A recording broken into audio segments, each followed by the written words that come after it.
Barak Yahweh, Barak Yahweh Shah, Yahweh, Bahashem, Yahweh Shah, Bahashem, Hadash. All praises, honor, glory, love, respect, faith, and power, and trust, and all credit to my Heavenly Father, Yahweh, and my Heavenly Big Brother, Yahweh Shah. Thank you so much for what you've done, what you're doing, and what you're going to do. Double honors to the apostles and elders and bishops of GMS, Great Millstone, who I learned from, and all the men scattered all over the world, teaching this truth and none but the truth in the name, spirit, and the power of Yahweh Bashim Shah. Trying to put a spiritual bug in your Hebrew Israelites' ears, you so-called blessed Latinos, Hispanics, Native Americans, Seminole Indians, and you speckled birds. And what is a speckled bird? They be a Hebrew Israelite that look like some of the heathen nations, like for example, a Hebrew Israelite that look like a so-called white person, so-called Chinese person, etc., etc. Got some videos lined up on what's going on financially with all these countries. They ain't looking good for all these countries, especially here in America, Babylon the Great. But it ain't looking good. But the only people that's going to be suffering is going to be the regular folks. Meanwhile, the elite are planning on want to get people microchipped, because that's what it's all leading to anyway. So anyway, yeah. But Yahweh Bashim Shah is in control. So I'm going to play these videos. I'm going to get into the script my best ability to say whatever I got to say through the spirit and power of Yahweh Bashim Shah, the Holy Spirit, the Kurhak, the Dash, Lord willing be on me. Let's get it. Welcome back, everyone. Thank you so much for joining me. A quick announcement before we get started. You're welcome to enjoy early access to all of my content on Substack and Patreon. That is going to be a new thing that I'm introducing this month. So you can access all of my videos for free and ad-free before they go live on YouTube. Just follow the links to Patreon and to my Substack. I will link them in the video description below. Become a subscriber, and all of my content will be delivered on a daily basis to your mailbox. I think it is really, really great. It's very convenient, and I am going to be introducing new features to those platforms in the coming month, so definitely stay tuned. Now, let's get to the topic of today's video. For decades, Germany was considered the economic engine of Europe. The country became synonymous with industrial excellence, with fiscal discipline, with engineering expertise, and of course, export success. German automobiles, machinery, chemicals, and industrial equipment dominated global markets, while Germany itself became the financial and the economic anchor of the European Union. Well, today, that picture looks very different. Germany's economy has been struggling for many years, and the latest economic data shows that conditions are declining. Germany's business activity has fallen to its weakest level in 18 months. The services sector, which, as you know, previously supported growth, has actually deteriorated significantly, while manufacturing remains barely above stagnation. These developments have increased the risk that Europe's largest economy may once again slip into recession. The latest Purchasing Managers Index survey paints a very concerning picture. Germany's composite PMI fell to 48 in June. Since any reading below 50 indicates contraction, the latest reading suggests that private sector economic activity is shrinking, and it is shrinking very, very quickly. The services sector, which is a traditional source of stability in Germany, fell to 46.8, which is the lowest reading since late 2022. Businesses reported declining new orders, weakening demand, and falling confidence about future conditions. Manufacturing showed only marginal improvement, and it remained close to stagnation. Economists now warn that Germany's economy may have contracted during the second quarter, which of course raises the possibility of another recession. But Germany's problem did not begin this year or even last year. If you watch my videos, you know. These problems have been developing for more than a decade. For many years, Germany's economic success rested on three powerful, very, very powerful foundations. It was cheap Russian energy, which Germany gave up for whatever reasons. It doesn't have that anymore, but... Oh, I always thought they was getting it. Well, no one, yeah, and that's when they still, yeah, I can see why they're at war with Russia now. Because if they were getting cheap energy from Russia, they wouldn't be at war with them. But anyway, cheap Russian energy powered German economy. Yeah, and how they, and you know, they've been what do you call that word?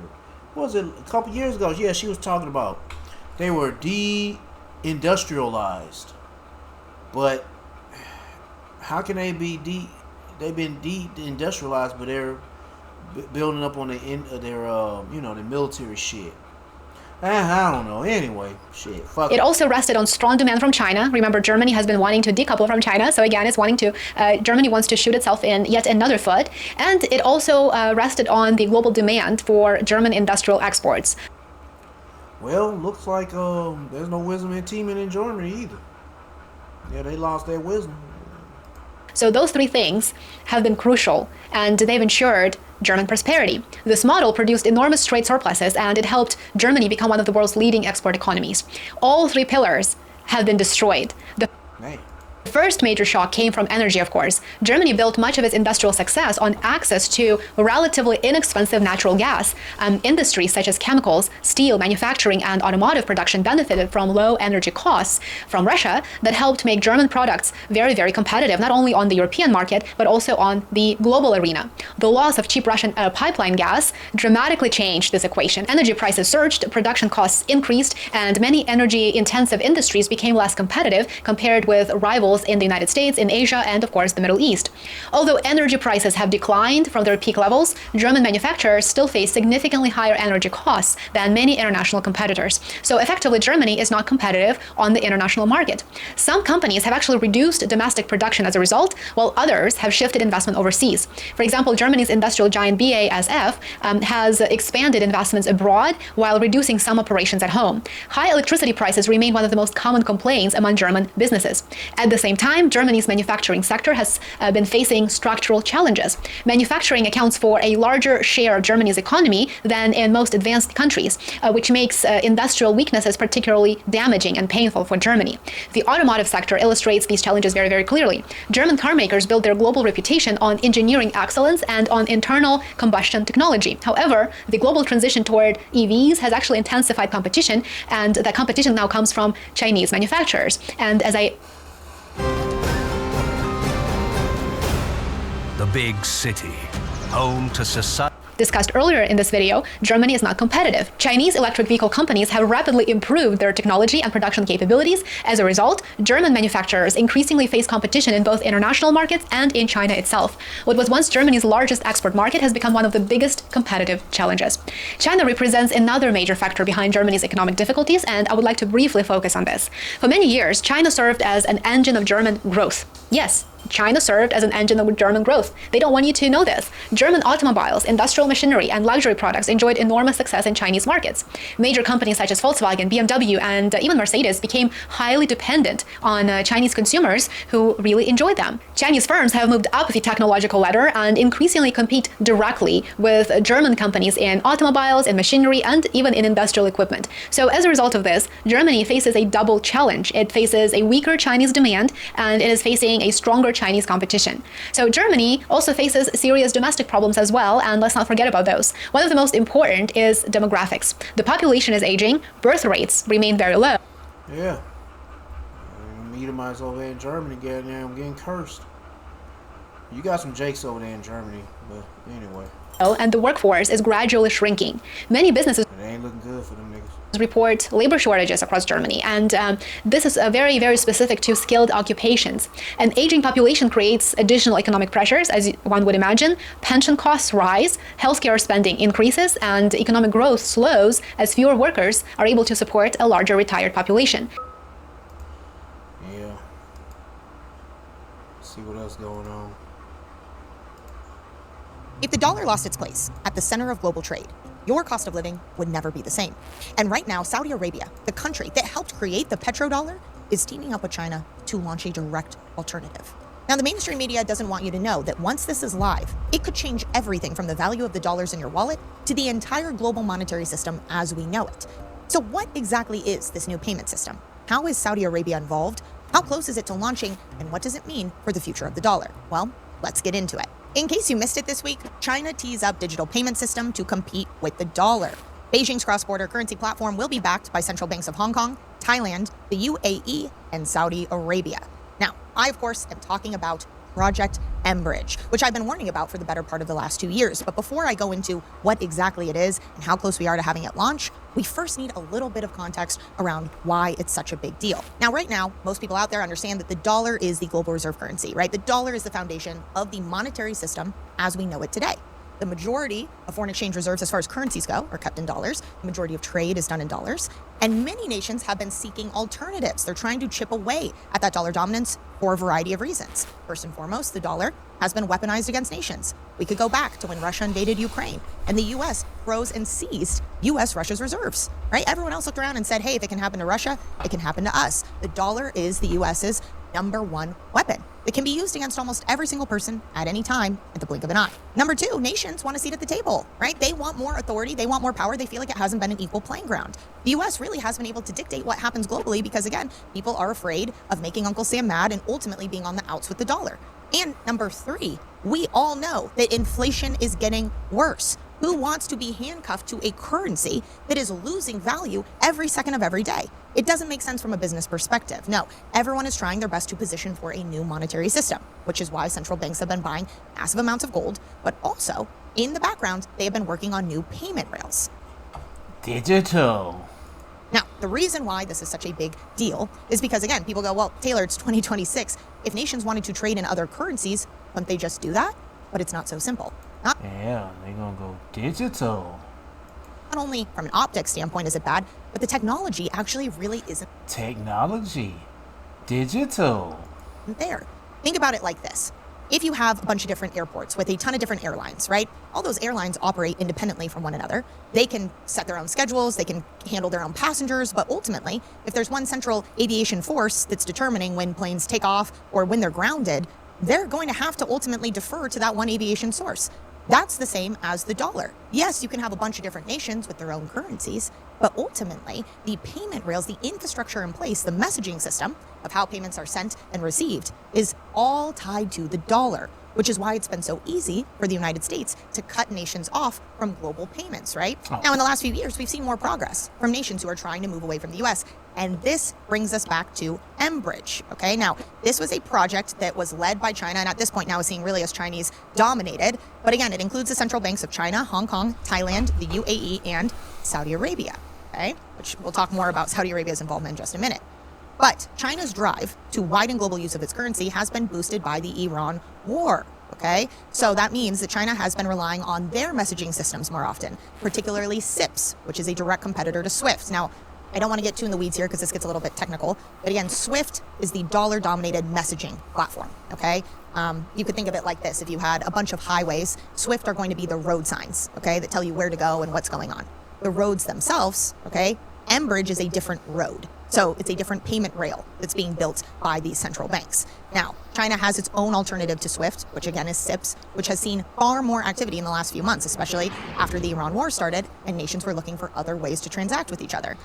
And it probably doesn't charge. There'd be fees that Swift requires you to, if you're going to deal with it, they're going to charge you certain fees and shit to use their stuff. But there's other, what was it, BRICS? What is it, the BRICS? I know China, she said China got the chaps, whatever they call it. But then I think was it all together when it comes to the BRICS nations, they got their own. I forgot what they call it. I forgot. Let me check. I ain't gonna bother. A quote here that I thought was very powerful is that it says, there is an alternative financial systems arm race going on quietly in the background. A alternative financial systems arm race, okay? So it's not just China. You have the UCB.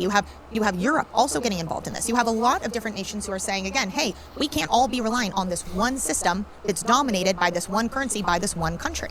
Now, this is a big problem for the United States. This is where it comes back to how it impacts all of us. Because ultimately, the dollar, being the global reserve currency, is what has given the dollar its exorbitant privilege. It's the reason that the United States could have nearly $40 trillion in debt and so far not have hyperinflation, right? I mean, inflation is not great. The official numbers are 4.2%, but we know that they're far worse than what they're telling us, and that ultimately inflation comes in two waves. The second wave is always worse than the first. So for anyone out there who thought, 2021, right, what we saw a couple years ago, that was the worst of the inflation, buckle up, because you cannot continue to print the way we've printed. You cannot have now the Federal Reserve buying U.S. Treasuries, assuming they're buying, right? Call it QE light, call it whatever you want. It's quantitative easing. You cannot buy your own debt and assume that inflation is not going to go up. But the only reason that the United States has been able to get away with it for so long is because of the dollar's position on the global stage. There is always demand for dollars. There's always demand for U.S. debt up until now. And when I talk about this, sometimes people get upset and they go, listen, Taylor, the dollar's not going anywhere tomorrow. It's too ingrained. It's too big. But it is going somewhere. It ain't going to absolutely go, but it is going down. It's being devalued.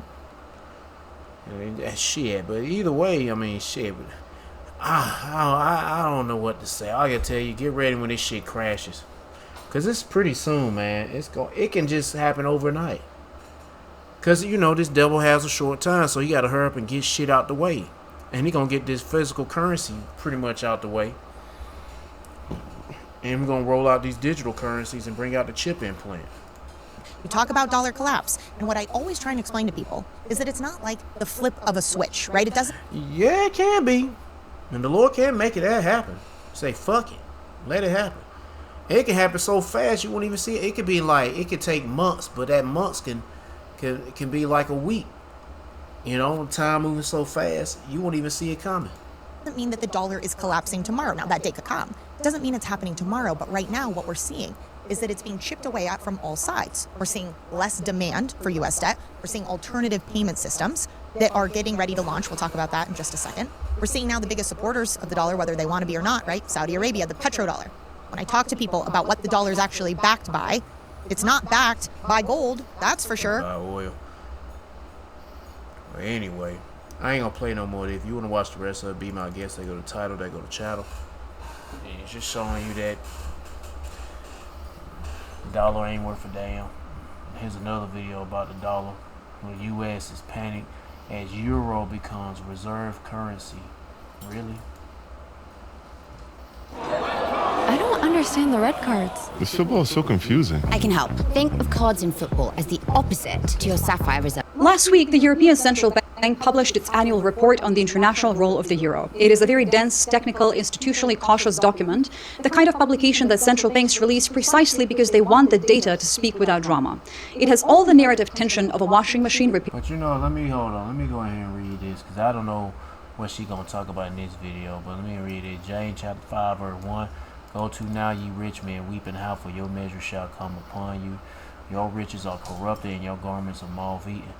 Yep. Your gold and silver is cankered, and you talking about that U.S. currency, USD is garbage, and nobody want to deal with it. Just like they don't want to deal with America. Period. And the rest of them shall be a witness against you, and shall eat your flesh, as it will fire ye have hopped up treasures for the last days. Manual written by people who find white paint drawing a bit too stimulating, and yet the data this year speaks very clearly. Euro-denominated international bond and loan issuance surpassed $1.1 trillion in 2025, and this is the highest level since the euro was created in 1999.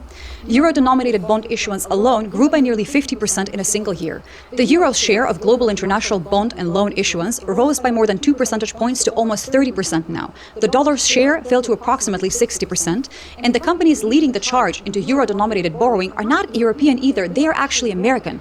Amazon issued 14.5 billion euros in bonds in the first quarter of 2026, the largest international bond issuance in euros ever recorded. Alphabet, Google's parent company, issued 13 billion euros across 2 deals in 2025, making it the largest international bond issuer in euros for that entire year. 40% of Alphabet's total bond issuance was denominated in euros, not dollars. American technology companies, the crown jewels of the US economy, are choosing to borrow in somebody else's currency. Silicon Valley has essentially looked at the US dollar, looked at the euro, and decided to just go on a massive multi-billion-dollar corporate euro trip. They're not just backpacking through Europe to find themselves, they're backpacking to find a currency that isn't actively setting itself on fire, and the question this video answers is why. My name is Elle, and I use data analysis to spot patterns in geopolitics and economics, and the answer connects to every story this channel has been tracking for months now. The companies borrowing in euros are doing so because they're investing in Europe. Alphabet committed 5.5 billion euros to Germany and 5 billion to Belgium for AI infrastructure. Amazon is funding data centers and cloud expansion across the continent. They need euros to spend in Europe, so they borrow in euros. That is the mechanical explanation, is the macroeconomic equivalent of buying a train ticket in Berlin with euros instead of trying to hand the conductor a handful of crumpled $20 bills and hoping he accepts Chuck E. Cheese tokens. But underneath the mechanics is a structural signal that the ECB report documents with institutional precision. They know what they're doing. The euro is becoming more attractive as a currency to hold, to borrow in, and to flee to when things go wrong, and the dollar is becoming less so. The euro is basically transitioning from that currency you used to buy overpriced gelato in Florence to the financial panic room the smartest money on earth is sprinting towards. The European Central Bank's report includes an analysis that would have been unthinkable 5 5 years ago as well. It examines whether the euro is developing safe haven characteristics, whether money flows into the euro during periods of global market stress the way it has historically flowed into the dollar, and the findings are striking.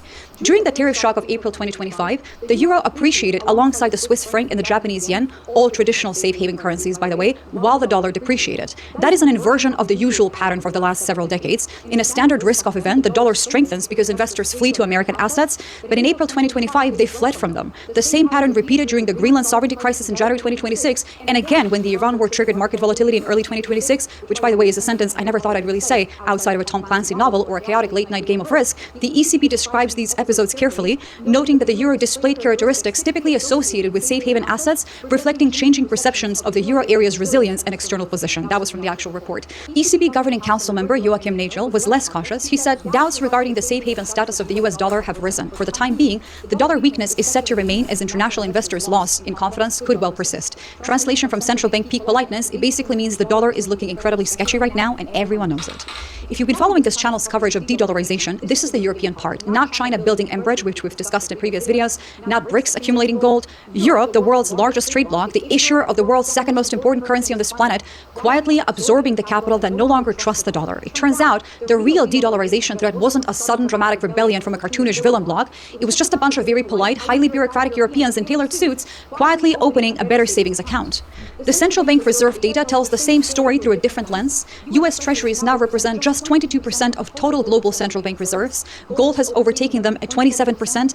That crossover, gold surpassing treasuries as the preferred reserve asset, happened because central banks watched what the United States did to Russian reserves in 2022, watched what it did to Iranian assets in 2026, and basically concluded that any asset denominated in dollars and held within the Western financial system can be frozen, seized, or weaponized at any time.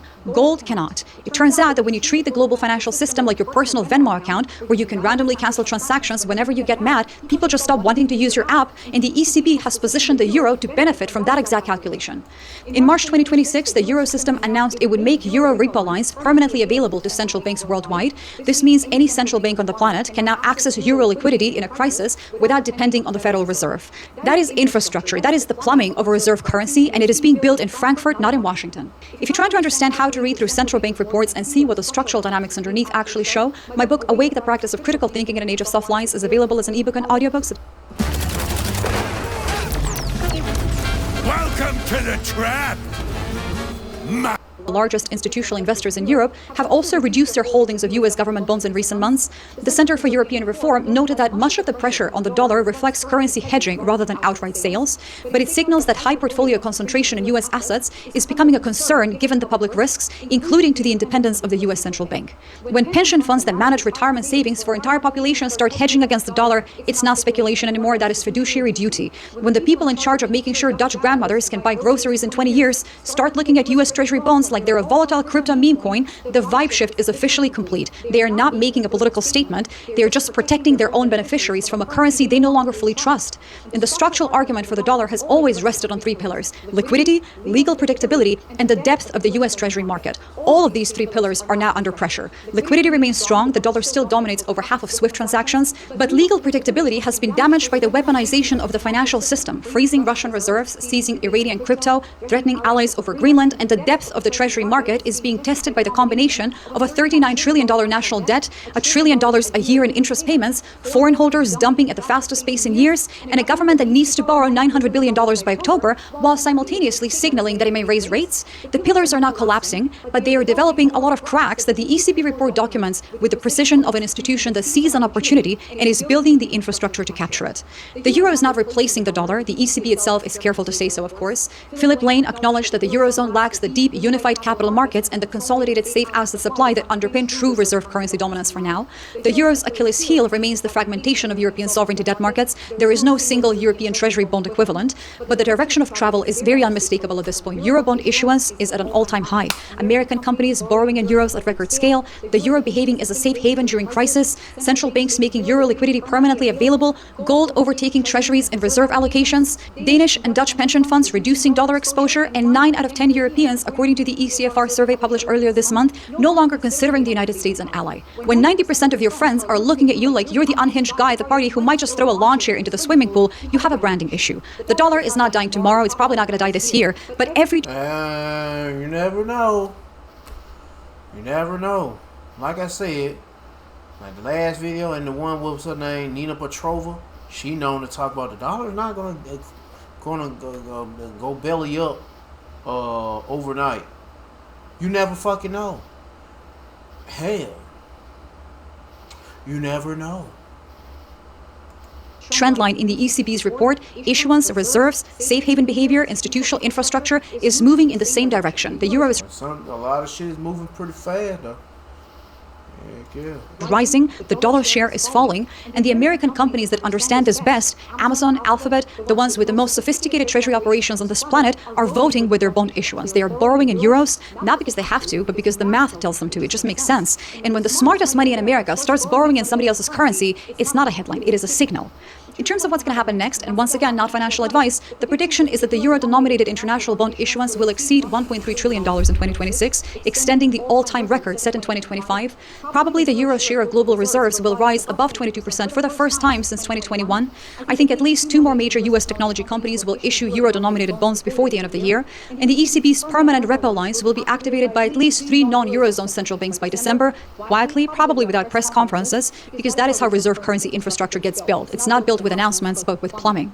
But the euro's rise is only one dimension of the dollar's structural decline. I made a separate video on how the Iran war cost America $300 billion in reconstruction, $41 billion in fuel costs, 50 million barrels of emergency oil, and what. That's ridiculous. And they hey, whatever. I mean, damn. Anyway, I was saying that shit called, how can I say, I was like, damn, America, y'all stupid. I think it was about in August or September of last year that First Brands and Tricolor were the first big private. The Lord is making Babylon look like a dumbass. Private credit collapses that drew attention as to what is actually going on beneath the surface of private credit. And since then, we've seen story after story about private credit deals blowing up, investors clamoring to get their money out of these funds. And more recently, we've been covering how private equity is also starting to now suffer the same demise. And have you noticed that as the number of failures has grown, so has the number of big bank heads and private credit managers that are out in the mainstream financial media job owning that none of this poses any systemic risk to the financial system. They almost laugh at those and mock those that even suggest that's remotely possible. Right? Everything is an isolated incident, is contained, or is a result of one bad actor or one poorly mismanaged firm. And we all know that's not true, folks. How many people were mocked and made fun of 2006, 2007 for calling out the subprime crisis that was building and warning people about that. Remember, they used to bring Peter Schiff on some of those big financial shows just to kind of make fun of him. He was like their punching bag, right? So a story yesterday breaks out of The Economist that I think shows how bad this really is. The Bank of England announced it will begin stress testing the private credit industry against what it calls a, quote, severe but plausible, that's their word, severe but plausible scenario where the world economy plunges into a deep global recession. Okay, the world economy, not the UK economy. A fucking deep global depression. That's why this is very telling. Now, before anybody says this is just a routine exercise, I think it's a dry run. And let's look at what they're actually modeling for here. The dry run scenario assumes a 5-year global macroeconomic shock, a 5-year global recession, again, not just UK. Under the scenario, inflation rises to 7%, interest rates rise to 7%, unemployment reaches 7.5%. The technology sector, here we go, the technology sector gets hit by energy shortages and hardware shortages. Artificial intelligence development slows dramatically. So don't underestimate that this recession scenario specifically includes hardware shortages, energy shortages, technology sector weakness, and disruptions, okay, that slow the entire AI development model. And we know how beholden the U.S. stock market is to the continued expansion of these AI-related companies and how hundreds of billions of dollars are out there in commitments tied to expectations of future returns, right? Don't forget to hit that subscribe button for me, guys, and also go check out the risk map. I will leave a link in the description below. So here is who the Bank of England, BOE, has participating in this test. It's not small. 46 firms, including banks, pension funds, insurers, private equity firms, and private credit firms. So they're not stress testing one bank or one hedge fund or even a sector. Okay, once the regulators begin stress testing an entire industry, from my perspective, they've just acknowledged that it's big enough to matter. And they reiterate that private credit and private equity assets have exploded to approximately $11 trillion globally. $11 trillion. Of course, the Bank of England as part of this Economist story, says that the scenario is purely hypothetical and that they're not forecasting such a shock, right? But here's the admission, I think, that cannot be understated as part of what the story said. The banks say the stress test was designed to help the central bank identify potential risks linked to the private credit market, which has been subject to much less regulation and oversight than the traditional banking system. This is an example of risks you would think that they would model maybe some examples out of the UK. Nope, they say the concerns about the strength of the industry came to the fore last year following the collapse of U.S. auto parts firm First Brands and car dealer and lender Tricolor. So they specifically reference the two U.S. private credit implosions.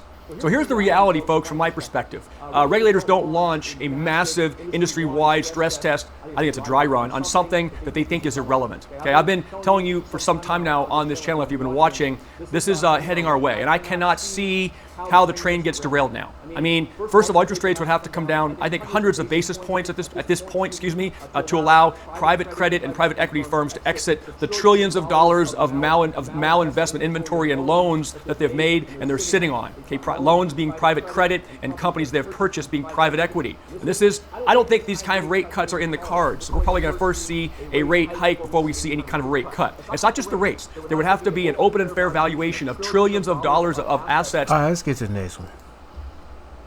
Ladies and gentlemen, twice yearly. Hey, welcome back to the channel. There are so many things going on right now. At one time, it will make your head spin, but I wanted to start off with this. Alan Dershowitz gets absolutely destroyed by a crowd who calls him a PDF file and asks him what him and his wife did over on Epstein Island. And of course, in Alan Dershowitz's form, he wants to get a picture of them so he can sue them personally for saying that. What did you do on Epstein's Island? What did you and your wife do on Epstein's Island? He was over there freaking off.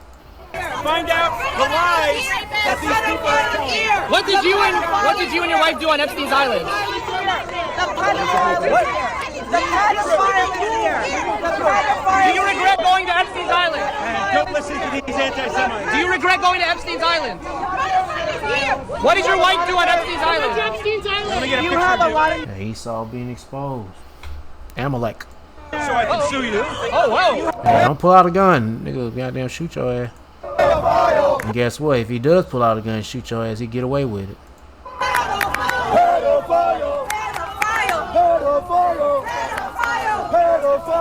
Remember, Alan Dershowitz is the guy who, during Convid 1984 by George Orwell and all the crap that was going on during that big-time scam, Alan Dershowitz said, the state, if you reject getting the jabberino, should grab you, take you out of your home, put you in a medical facility, and force that jabberino into your system, for public safety. So here's Alan Dershowitz demanding that this coffee shop in New York, I don't know if you've heard about this, be shut down by the Department of Justice for refusing service to an AIPAC-funded politician named Dan Goldman. I think that's the way it has to be in New York.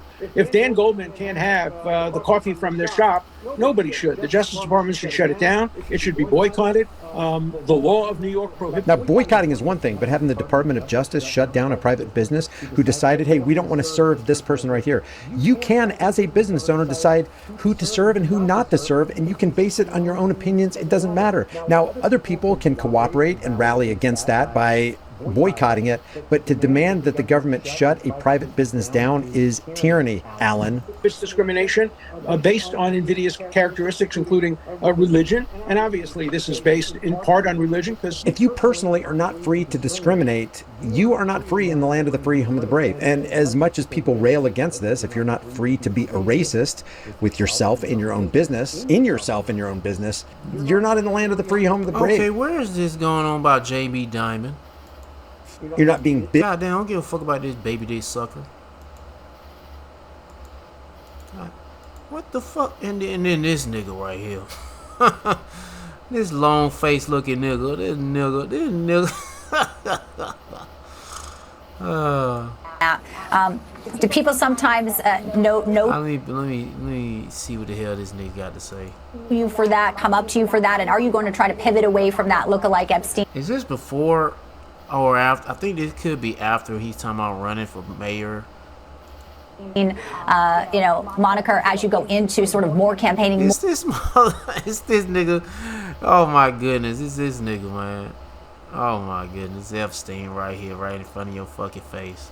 More serious issues, Pete. The same long ass head Shit. Great Or you just question. gonna run with it? No. The people that come up to me, they love my And goodness gracious, he changed his voice too. Palm Beach Pete content, and it has nothing to do with that viral human being. I can't help that I look like him, and I'm making the most of the situation. Shit, you can't help that he look like him because you are him.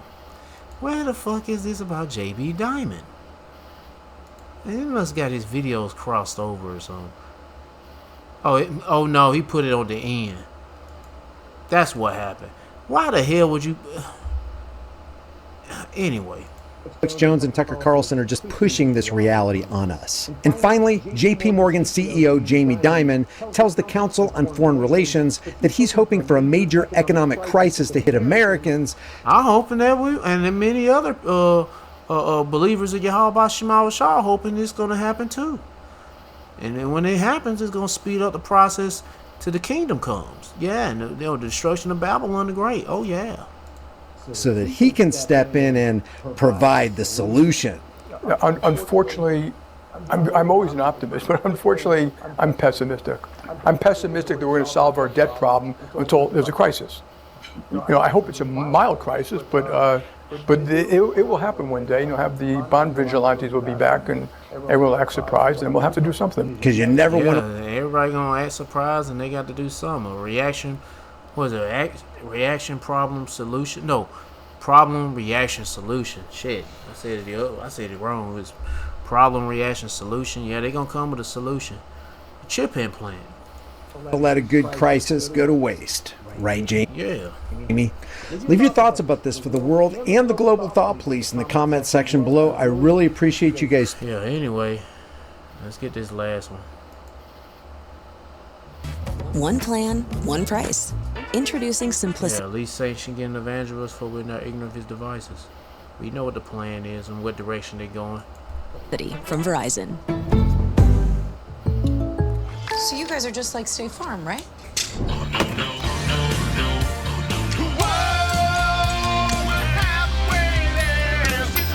This is going to be the biggest cluster, you know what, in the history of the world. I think this is going to be a complete mess. Literally, if this goes into full force, you're talking about moving into a slavery system where essentially your life can be controlled by people who make the rules very centrally and stripping you of any constitutional rights or property rights. We are taking an enormous amount of our personal and family wealth and putting it towards building a panopticon prison that's going to be used to control us. It's frightening. The question, though, is this by design? The master plan is to implement total control. Yeah, with the chip implant and AI directing everything and controlling people. And to run a society with two sets of rules, one for a small group of oligarchs. So you have one group of people who apparently think they're going to live forever. And then you have another. And that'd be Esau, even so-called white man, but he ain't white. He's red. He's a baby dick sucking Jewish fag nigga. Amalek, the elite of Esau, Amalek.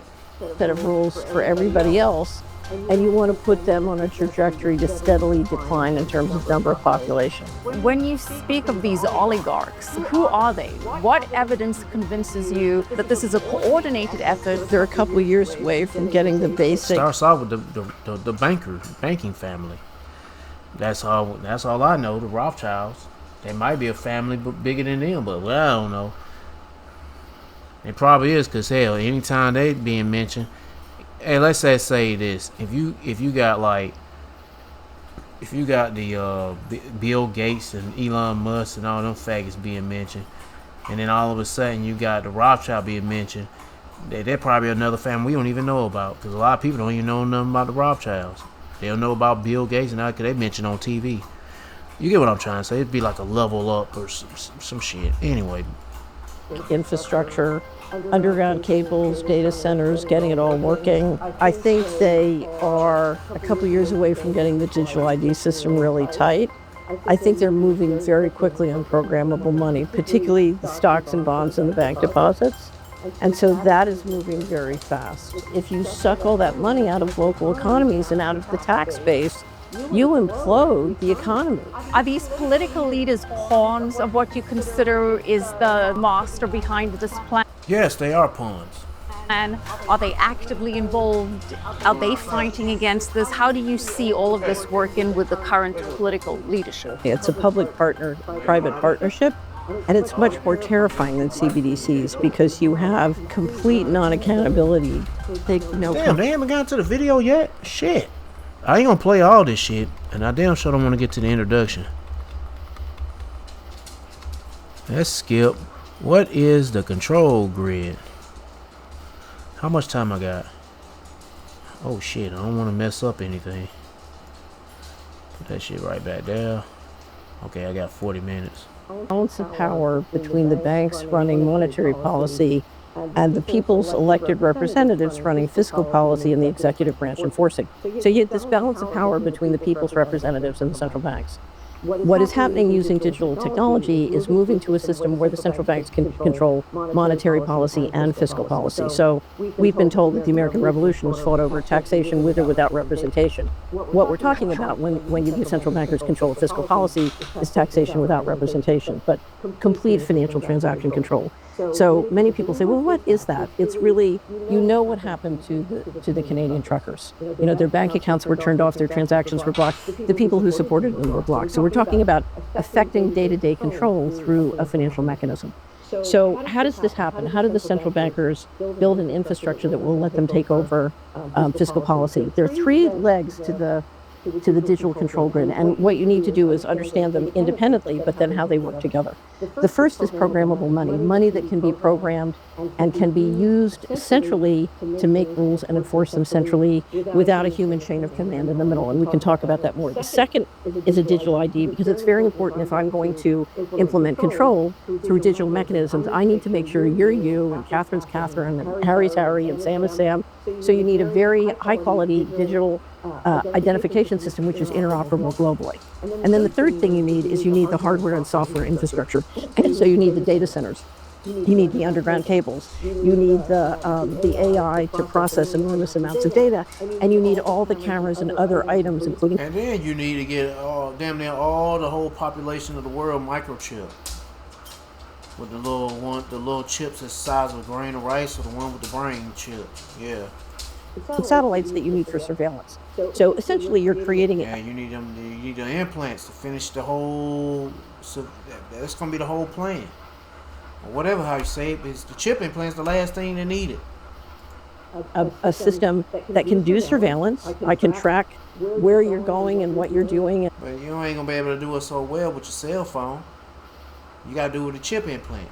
Without that chip implant, people can't be tracked fully. Yep. And have all the cameras in the world, shit. They gotta have that chip implant. Without that motherfucker, shit, you can't move in society, can't buy and sell, none of that shit. Hell. You're using and spending your money and your time and your resources, and then I can use that data to create incentive systems that encourage you to do what I want and discourage you from, doing That's what. Why we need the Lord, man.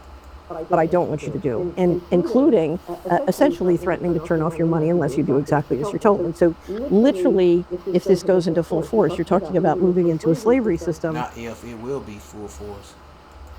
Where essentially your life can be controlled by people who make the rules very centrally and enforce them centrally, bypassing all the current, both the legislature and the courts, and stripping you of any constitutional rights or property rights. So I know you have one of my favorite clips of a central banker basically telling you that this is what they have in store for you. In 2020, I was watching an IMF panel with the co-host of the show we do called Money and Markets on the Solari Report.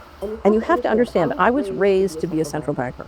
So I was asked to join the Fed as a governor. I was raised to be a central banker. And one of the things you're taught in that world is you never speak plain English. You never, you talk pretzel talk, around here. And when it's all over, the audience is like scratching their head saying, I never understood economics. But you never bluntly tell the truth of what you're doing or what you're planning to do.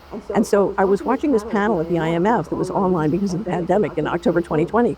And Augustine Carsons, who was head of, at that time, of general manager of the Bank of International Settlements, which is the central bank of central bank. The 63 most powerful central banks are members of the BIS. basically explains what they intend to do. And it was the first time in my life I had ever seen a central banker tell the truth. And I fell off my chair. And I said to John, oh my God, we have to clip that. And he said, I've already done it. We've got it. And here it is. So perhaps you could play it. Yeah, we'll play that. For example, in cash, we don't know, for example, who's using a $100 bill today. We don't know who is using a 1,000 peso bill today. A key difference with the CBDC is that central bank will have absolute control on the rules and regulations that will determine the use of that expression of central bank liability. And also, we will have the technology to enforce that. Yeah.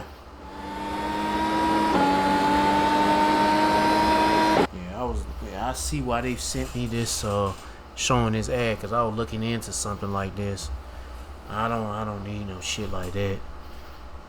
I like to get one of them driving simulator machine. Them bitches called, like, the real ones cost about 50,000 to 100 grand. I was like, shit, nigga. Anyway, I'm gonna stop the video. If you want to watch the rest of it, there go the title of the video. There go the channel right there. I'm gonna close it out.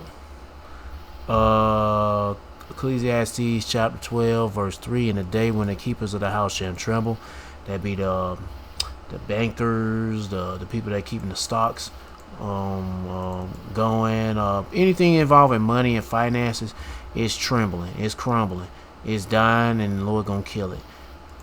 The strong men shall bow themselves in the grinding seats because they are few, and those that look out the windows be darkened. Yeah, it's gonna be looking bad.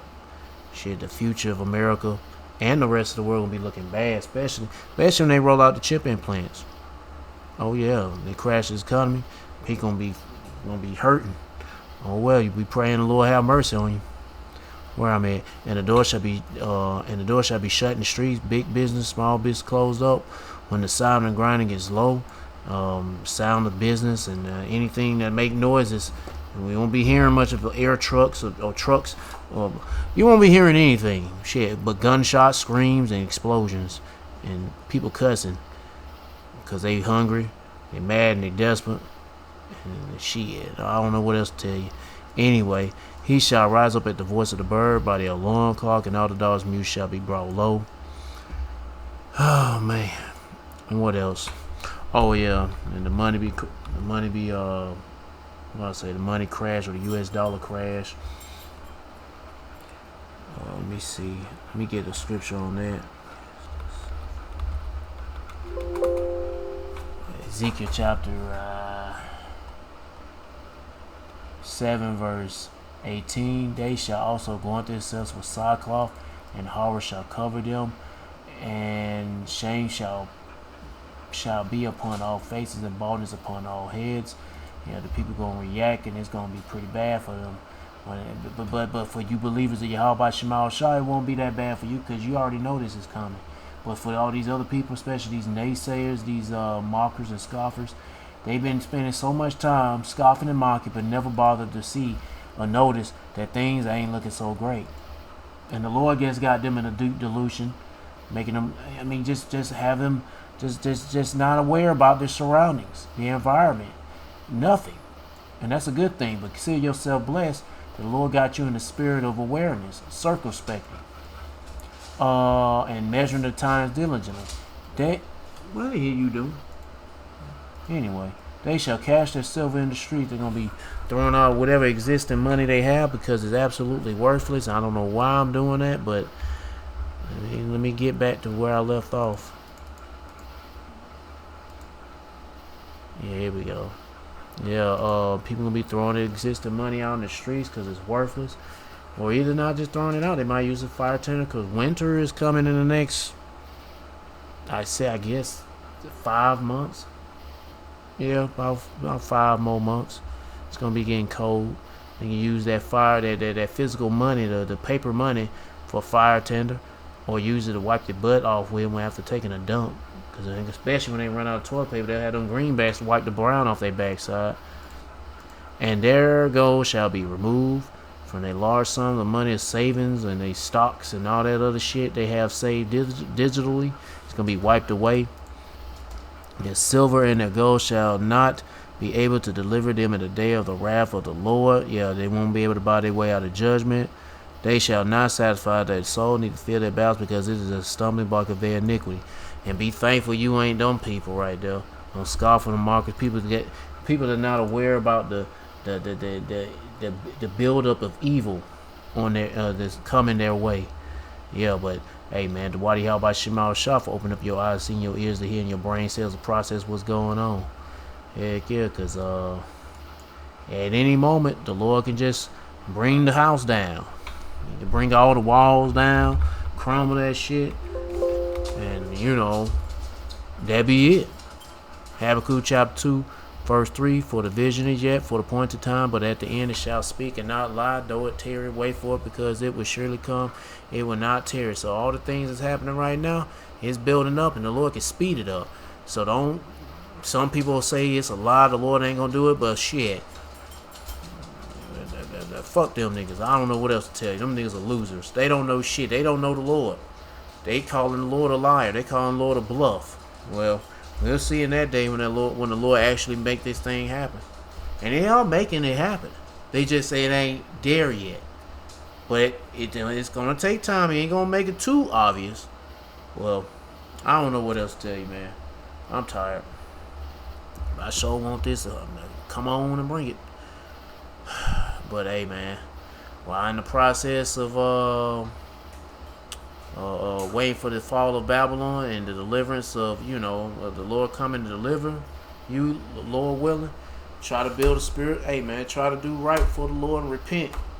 Try to do the best you can do. I mean, my words is, I'm trying to say the best things without fucking up. But,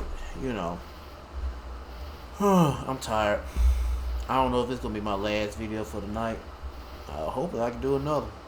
I don't know. But anyway, man, seek the Lord by seeking his prophets and take heed what to say, and try to build a spiritual mental relationship with Yahweh Shema Shah by praying Yahweh Shema Shah, praising Yahweh Shema Shah, worshiping Yahweh Shema Shah, fearing Yahweh Shema Shah, and repenting to Yahweh Shema Shah. To all the men out there pushing this truth and nothing but the truth from the main spirit and power of Yahweh Shema Shah. Keep on preaching, keep on teaching, keep your faith and trust strong. Yahweh Shema Shah, stay humble. And for you few sisters out there taking heed, keep your faith and trust strong. Yahweh Shema Shah. Stay humble, stay in order with your man. If you ain't got no man, stay in order. Yahweh Shema Shah. Peace and blessings to the hopeful elect, and all praises to Yahweh Bahashim Yahweh Shah. Shalom.